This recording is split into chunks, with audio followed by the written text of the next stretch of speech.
In a world that never stops speaking, what happens when you say nothing at all? Not out of fear, but out of strength. There's a presence that turns heads, without needing to raise a voice. The ancient Stoics knew it well. Silent attraction where stillness becomes magnetism. Today, you'll discover the 12 powerful habits that make you silently attractive, not by pretending to be someone else, but by becoming more deeply yourself. We often chase attention. We post, perform, and pretend hoping to be liked. But attention fades. The Stoics offer a different path. Not louder, but deeper. Attraction true, lasting attraction comes not from chasing eyes, but from building presence. In this video, we explore 12 Stoic habits that make you silently magnetic. If you've ever felt invisible in a noisy world, what you'll hear today may change the way you carry yourself forever. 1. Be authentically you. I spent most of my younger years trying to be what other people expected. I learned how to smile when I didn't feel like it. How to speak politely even when my gut said no. How to follow the rules, fit in, and blend so well into the crowd, that even I forgot who I was. It wasn't until my mid-40s, sitting alone in a quiet diner one Sunday morning, that it hit me I had become a stranger to myself. The waitress poured my coffee and asked, "The usual?" I smiled and nodded. But as she walked away, I realized I didn't even like the usual. I was just used to it. That moment, as small as it sounds, became the beginning of a change. The Stoics talk about living in accordance with your nature. Marcus Aurelius said, "Waste no more time arguing about what a good man should be. Be one. Not perform one. Not copy one. But be one, starting from who you really are." If you're over 40, maybe you've felt the same. You've carried expectations from family, from society, from a younger version of yourself. Maybe you took a job because it was smart. Married someone because it was time. Said yes when you meant no, just to avoid conflict. You're not alone. But there comes a moment, and it usually doesn't come in your 20s, when your soul gets tired of pretending. And in that moment, you have a choice, to keep performing, or to come home to yourself. Being authentically you doesn't mean being loud about it. It doesn't mean fighting against the world. It means walking quietly in your truth. It means saying, "No, thank you," when something doesn't feel right without guilt.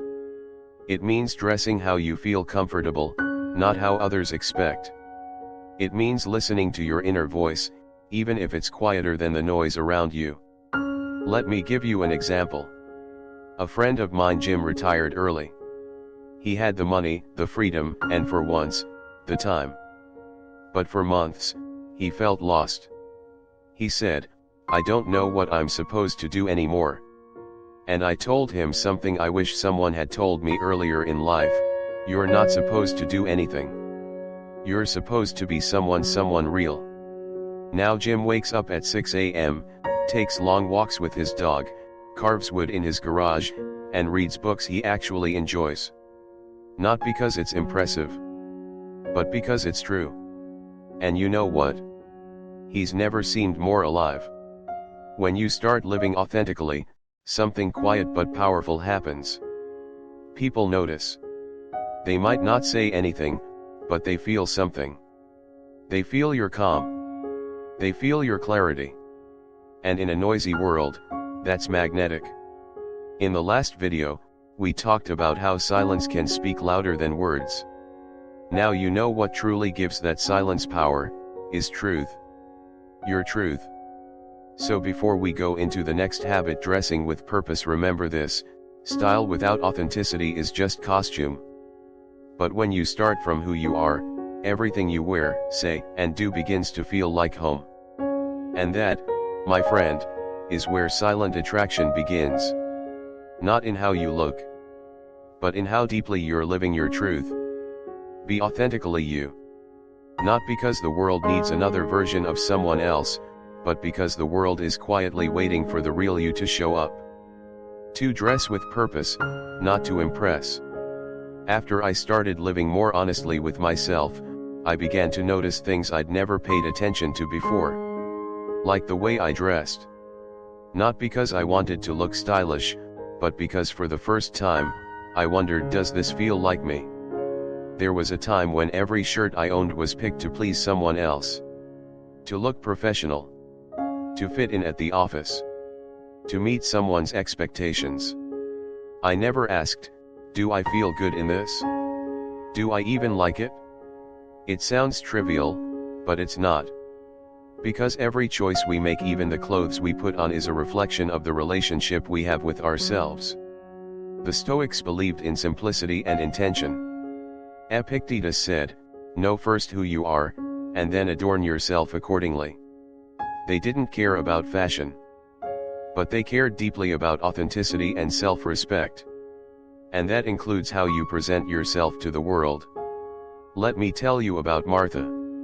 She's 62. A retired schoolteacher. She told me once, after I left teaching, I finally gave away all the clothes that made me feel invisible. Now, she dresses in flowy skirts and bold colors. She says it's not about getting compliments, it's about feeling alive. And when you see her walking down the street, you can tell she's not trying to impress anyone. She's just fully herself. And it's beautiful. You don't need to wear designer brands or follow trends to be attractive. What makes you stand out isn't how expensive your outfit is. It's how aligned it feels. When your style fits your soul, people feel your presence, not your price tag. For me, it was simple things. Swapping stiff dress shirts for soft linen. Wearing colors that calmed me instead of trying to stand out.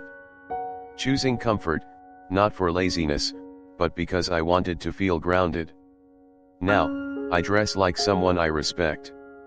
Not someone I'm trying to sell. And that changes everything.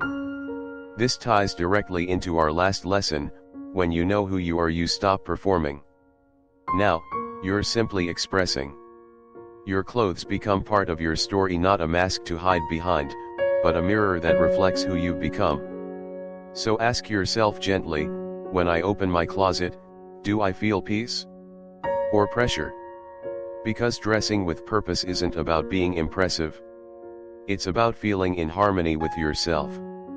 And from that harmony, attraction flows. Quietly. Naturally. Without effort. In the next habit, we'll explore something even more powerful than how you look, how you move. Your posture. Your pace. Your body language. Because the way you carry yourself can speak long before you ever say a word. Dress with purpose. Not to be seen, but to be true. Because silent attraction doesn't shout. It whispers through every subtle choice you make. 3. Master your body language.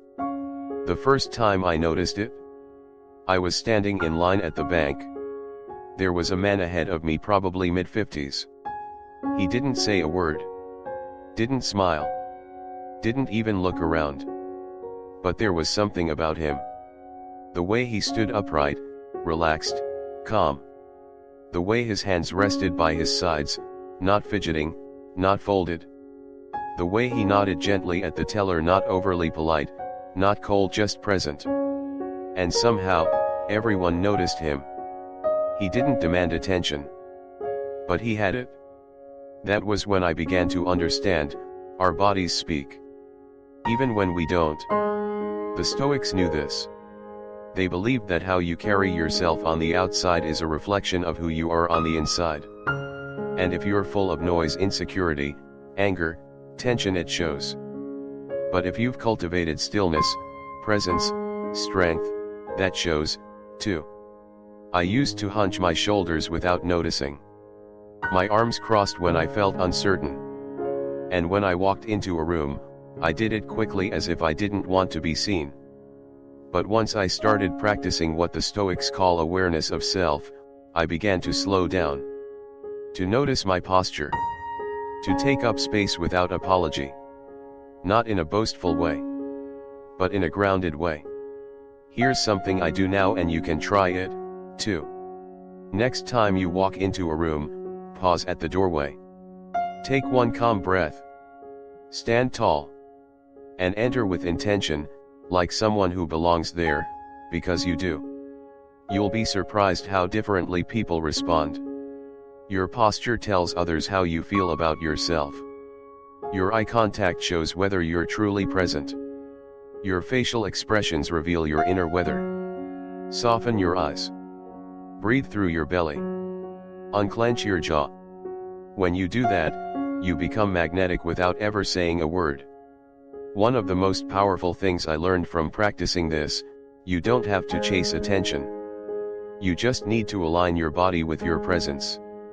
Think of someone you admire not because they're loud or flashy, but because they seem composed. Rooted. Like a tree that doesn't move with every gust of wind. That's the effect of mastered body language. And it connects beautifully with our last lesson. You've dressed with purpose. You're expressing who you are on the outside.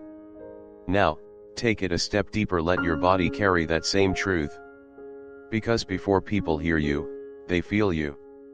And the way you move through the world, how you sit, how you walk, how you simply stand can either whisper confidence and calm, or scream uncertainty and fear. The choice is yours. Next, we'll explore another quiet power, how to speak less, but say more. Because once your presence is aligned, your words become sharper, more meaningful, more respected. Master your body language. Because presence is not about being loud. It's about being real and letting your body say what your heart believes. For speak less, mean more. There was a man I used to work with years ago. His name was Carl. Carl wasn't loud. He didn't talk much during meetings. He never jumped in to prove a point. He'd just sit there, quiet, listening. But every once in a while, he would say something. Just one sentence. And every head in the room would turn. It wasn't the volume of his voice. It was the weight of his words. That stayed with me. Because I used to think being heard meant being loud. That speaking often meant being important. That silence meant weakness. But over time, especially after I crossed 40, I began to see things differently. People who are always talking, often say very little. But the ones who think first, who speak with care, they leave a mark. The Stoics were masters of this. Seneca once said, "Speech, if it is not better than silence, is to be avoided." They believed words were tools, not toys. You don't throw them around. You use them with purpose. With presence. I remember one evening, sitting with my daughter on the back porch. She was telling me about a problem at work. Years ago, I would have jumped in. Offered advice. Tried to fix it. But this time, I just listened. I didn't rush to respond. And when I finally spoke, I only said, "That sounds hard. I trust you'll know what to do." She smiled. And for the first time in a long time, she hugged me.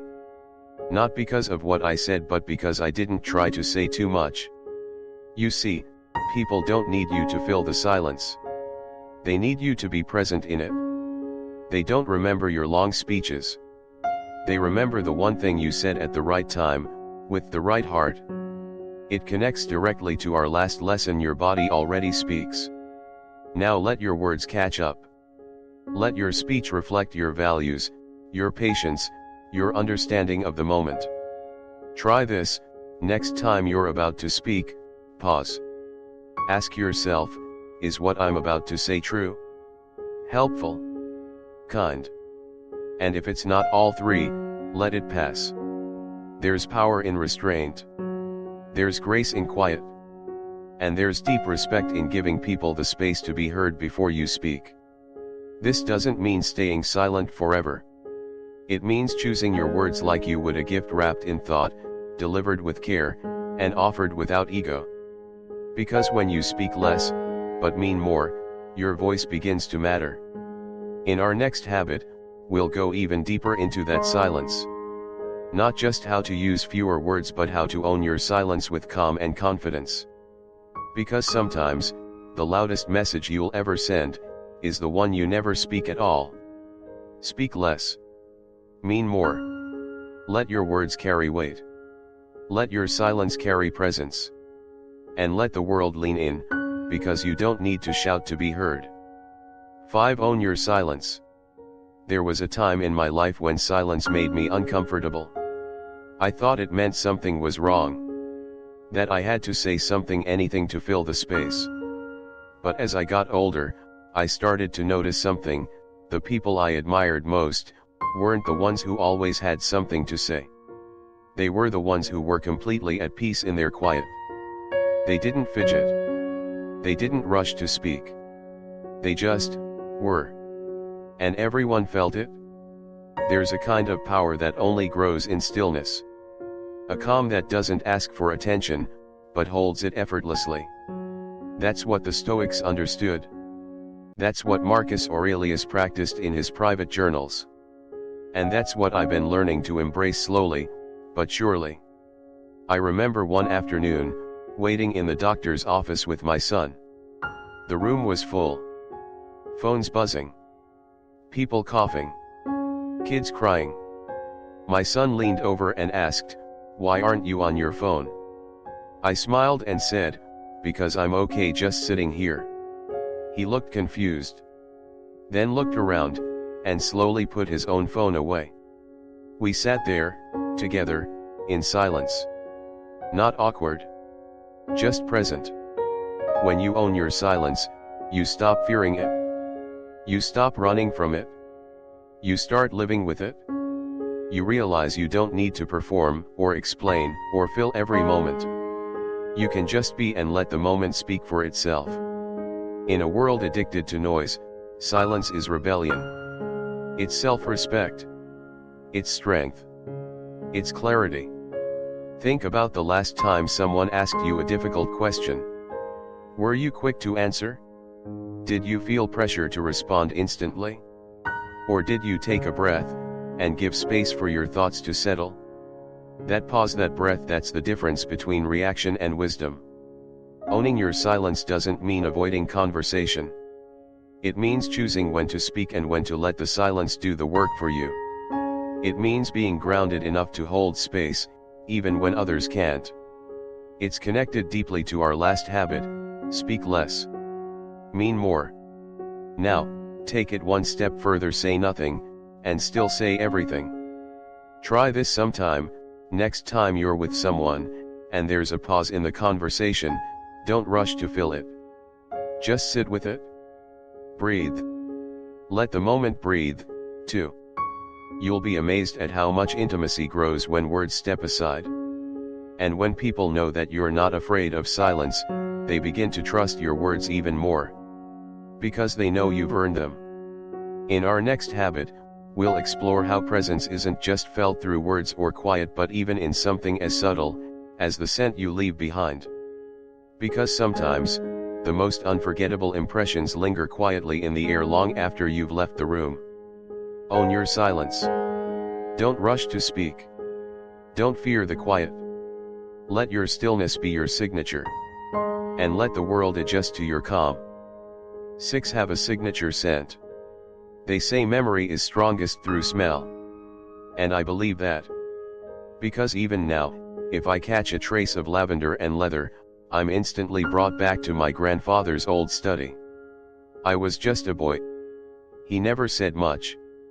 But every time he walked into a room, that scent arrived a second before he did, warm, steady, familiar. Even long after he passed, I could still smell his presence in my mind. Not overpowering. Just there. That's when I began to understand something subtle: we leave traces behind. Not just in what we say or do, but in what we carry with us. Even in the air around us. The Stoics taught us to live intentionally, to make even the smallest decisions with purpose. And choosing a scent isn't about vanity. It's about expression. It's about leaving a mark, not through volume, but through resonance. In my younger years, I chose colognes based on what ads told me was attractive. Strong. Bold. Noticeable. But as I got older, as I slowed down, I started to realize something. I didn't want my scent to shout. I wanted it to whisper. Something that said, I'm here. I'm grounded. I'm at peace. Now, I wear a scent that's subtle, a blend of cedarwood and a touch of bergamot. Not trendy. Not flashy. But it feels like me. And when I walk past someone, they sometimes pause. Not because I'm wearing something expensive, but because something about it lingers. Something calm. Something intentional. That's what a signature scent does. It's not about impressing. It's about expressing. It's another layer of your presence, silent, invisible, but unforgettable. And here's the thing, choosing a scent isn't just about how it smells. It's about how it feels on you. How it blends with your skin. Your mood. Your lifestyle. What message does it send? Does it reflect stillness? Confidence? Kindness? Remember our last lesson, owning your silence. Let this be part of that silence. Because the right scent doesn't speak loudly. It invites people closer. It tells a quiet story, one of depth, warmth, and awareness. Try this, go to a fragrance shop. Don't ask what's popular. Don't buy what others recommend. Close your eyes. Smell slowly. Ask yourself, does this feel like me? And when you find it, make it yours. Not for them. For you. In our next habit, we'll move from scent to social grace. Because beyond what people smell or hear, what they truly remember is how you made them feel. And nothing is more quietly powerful than mesmerizing manners. Have a signature scent. Let it linger gently. Let it speak without words. And let it remind the world of who you are even after you've walked away. 7. Practice mesmerizing manners. When I was a child, my mother had one rule that never changed: manners cost nothing, but they're worth everything. At the time, I thought she meant just saying please and thank you. Keeping my elbows off the table. Holding the door open for others. But as I grew older, and especially after turning 40, I began to understand what she really meant. Manners are more than rules. They're a way of showing presence. Of telling someone, I see you. I respect you. You matter. We live in a world moving too fast. People talk over each other. Stare at their phones. Forget to listen. And in that world, grace becomes rare. But when you slow down, when you truly engage with others thoughtfully, you become magnetic. Not loud. Not flashy. But unforgettable. I remember once being in line at a grocery store. A young man ahead of me was short a few dollars. People behind us sighed. The cashier looked tense. But the older gentleman in front of him, maybe late 60s, calmly stepped forward, handed over a 5, and said just 2 words, "Take your time." No drama. No lecture. Just quiet kindness. And in that moment, every single person in line stood a little taller. Breathed a little softer. That's what mesmerizing manners are. Not performance presence. They're not about rules. They're about recognition. They say, I honor the human being in front of me. The Stoics taught this long before it was called etiquette. Marcus Aurelius wrote, kindness is invincible, if it is sincere. That sincerity, that quiet dignity is what transforms small gestures into powerful impressions. You don't need a big stage to show good manners. Sometimes, it's in the smallest acts: making eye contact when someone speaks, putting your phone away during a conversation, letting someone merge in traffic with a wave, listening without waiting for your turn to talk, saying I understand instead of you should. These are little things, but they stay with people. Because in today's world, kindness feels rare. And what's rare becomes precious. And don't mistake this for weakness. Manners are not submission. They're strength refined. They come from self-respect, from inner calm, from the decision to live by virtue, not impulse. It connects beautifully with our last lesson about the quiet impression you leave behind. Just as your scent can linger in the air, your grace lingers in someone's memory. Days, weeks, sometimes even years later. People may forget your name, but they'll never forget how seen you made them feel. In our next habit, we'll go even deeper into this kind of presence. Because there's one ingredient that makes manners powerful, conversations meaningful, and relationships real: being fully present.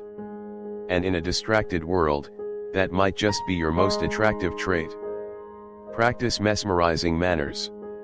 Not to impress, but to express respect. Let your kindness be consistent. Let your presence be felt. Because true elegance doesn't raise its voice. It simply makes others feel at ease. 8. Be fully present. I once had coffee with an old friend I hadn't seen in years. We met at a small cafe near the lake.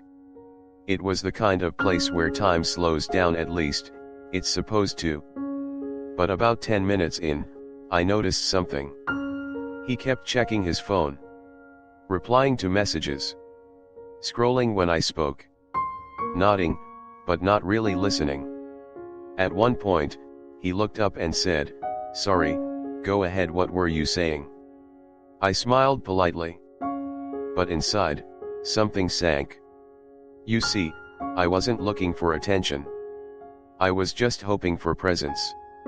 That moment stayed with me. Because it reminded me of all the times I had done the same. Distracted. Divided. There, but not really there. And it made me ask myself, what does it mean to truly be with someone? The Stoics believed that the present moment is the only thing we truly own. Marcus Aurelius wrote, "Confine yourself to the present. Not yesterday. Not tomorrow. Now." And yet, how many moments have we missed because our minds were somewhere else? Being fully present isn't just about attention, it's about honor. When you give someone your full presence, you're telling them, you matter. Right now, nothing else is more important. I remember visiting my father in the hospital before he passed. He was weak. Quiet. There wasn't much conversation left between us. But I put my phone away. I sat beside him. I watched his breath rise and fall. And in that silence, I realized something profound: presence doesn't need words. It just needs you. Completely. Gently.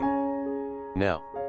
In your daily life, presence shows in small ways: looking someone in the eye, putting your phone down at dinner, listening without interrupting, noticing the tone behind their words, feeling the emotion behind the silence. It's not complicated. But it's becoming rare. And that's what makes it powerful. It connects deeply to our last lesson on mesmerizing manners. Because good manners without true presence is just performance. But when you are present fully, every act becomes sincere.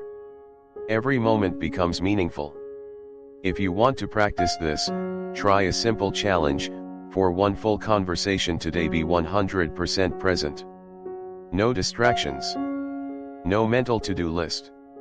Just you, and the person in front of you. Feel the difference. And watch how they feel it, too. Because being present is not just attractive, it's healing. It reminds people they are seen, heard, valued. And in return, you experience something that no screen or scroll can ever give you: real connection. In our next lesson, we'll talk about the power of mystery, how sometimes the most attractive thing about you is what you choose not to reveal. Because in a world that shares everything, holding something back can be quietly irresistible. Be fully present. Give the gift of your attention.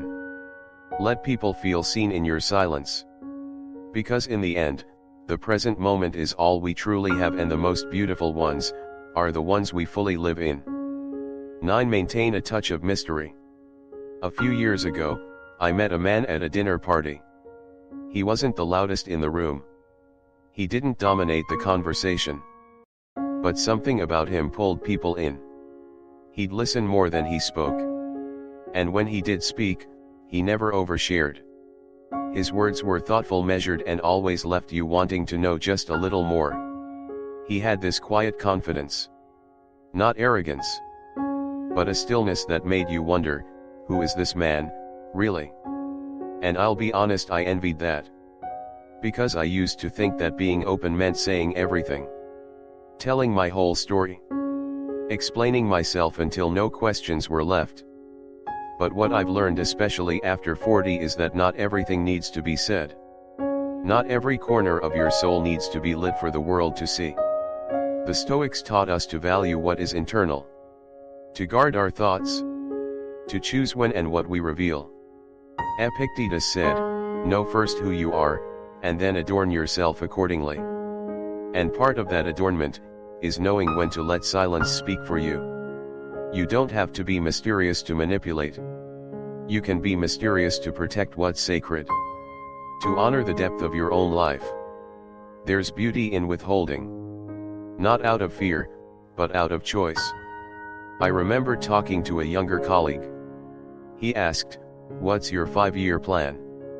I smiled and said, "Still thinking." That was true. But it was also enough. I didn't owe him more. And in that moment, I felt something I hadn't felt in years: control over my own narrative. You see, mystery doesn't mean being cold or closed off. It means allowing your story to unfold, slowly, naturally. Like a novel people want to keep reading. Not a headline that gives everything away in the first sentence. This ties beautifully to the last lesson: being fully present. Because when you're truly present, you don't need to fill every space with noise or facts. You can just be there. And let others discover you piece by piece. So how do you practice this? Start small. Pause before you share something personal. Let someone ask a second question. Don't rush to explain every decision. Keep something for yourself: your thoughts, your dreams, your inner world. Let people earn access. Let your depth be felt, not advertised. Because mystery is magnetic. Not because it hides something, but because it whispers, "There's more to me than you see." And in a world where everyone is oversharing, that whisper becomes a song. In our next lesson, we'll turn outward again to the world, its people, and its cultures. Because part of silent attraction isn't just knowing yourself, but understanding others. And few things are more attractive than a person who carries quiet wisdom about the world beyond their own. Maintain a touch of mystery.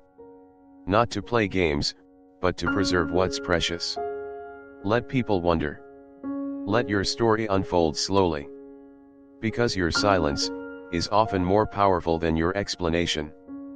10. Cultivate cultural wisdom. I was in my late 40s when I took my first trip overseas. Not for business. Not for a tour. But just to experience something different. I ended up in a small village in northern Italy. And one afternoon, while walking through the square, I noticed an old man sitting by the fountain. He was reading a book, sipping espresso, watching the world pass by with a kind of peace I hadn't seen in years. I asked if I could join him. He smiled and said, "Only if you're not in a hurry." That conversation, broken English, broken Italian, lasted 2 hours. We talked about family, food, faith, time. And when I stood up to leave, he said something I never forgot: "The world gets softer when you stop needing it to be like you." That was wisdom. Not from a book, but from life. The Stoics believed in the shared humanity of all people. They taught that we are all citizens of the same world. Marcus Aurelius wrote, "The universe is change, our life is what our thoughts make it." And in this ever-changing world, it's easy to stay stuck in our own views, our own culture, our own story. But the truly magnetic ones, the ones who attract quietly, who move through life with grace, are those who carry cultural wisdom. They listen more than they assume. They respect differences without needing to agree. They carry stories from other lands, other people, other ways of seeing. And that gives them depth. You don't need to be a world traveler to cultivate this. You just need to stay curious. Read books by authors from other countries, listen to music in a language you don't understand, ask your neighbor about their family traditions, try food you can't pronounce, watch a documentary about a culture you've never studied, because when you do this, you soften. You expand. You begin to realize, we're all just trying to live well. To love. To be safe. To be understood. And when you carry that realization, you walk differently. You speak with care. You listen with heart. You treat strangers with dignity, not because they're like you, but because they matter. This ties beautifully to our last lesson on mystery. Because sometimes, what makes you most interesting isn't just what you know, but what you're open to learning. I've seen it again and again. The most quietly attractive people are often the most quietly wise. Not loud with facts, but rich in stories. Humble in knowledge. Curious by nature. So ask yourself today, when was the last time I learned from someone different than me? When was the last time I asked a question, not to respond, but to truly understand? Because every culture, every perspective, adds a thread to the tapestry of who you are. And the more threads you carry, the more depth you offer. In our next lesson, we'll turn from understanding the world to something even more powerful, compassion. Because no matter how much we know, it means little, if we don't know how to care. Cultivate cultural wisdom. Expand your view. Embrace what's different. And remember, in every culture, behind every language, there's a heart, not so different from yours. 11. Respond with compassion. A few winters ago, I was walking out of the grocery store when a man bumped into me in the parking lot. He didn't say sorry. Didn't even look back. My first instinct? Anger. I wanted to shout something. To defend myself. To make him feel what I felt, disrespected. But something in me paused. Maybe it was the cold air. Maybe it was years of learning to slow down. So instead, I took a breath and let it go. A few moments later, I saw that same man sitting in his car, head in his hands, tears in his eyes. Turns out, he had just lost his job. His wife was in the hospital. He was trying to hold his life together. And here I was, ready to fight a battle that didn't even need to happen. That's when I truly understood what it means to respond with compassion. The Stoics taught us to control our reactions, not because emotions are bad, but because unexamined emotions can lead to harm.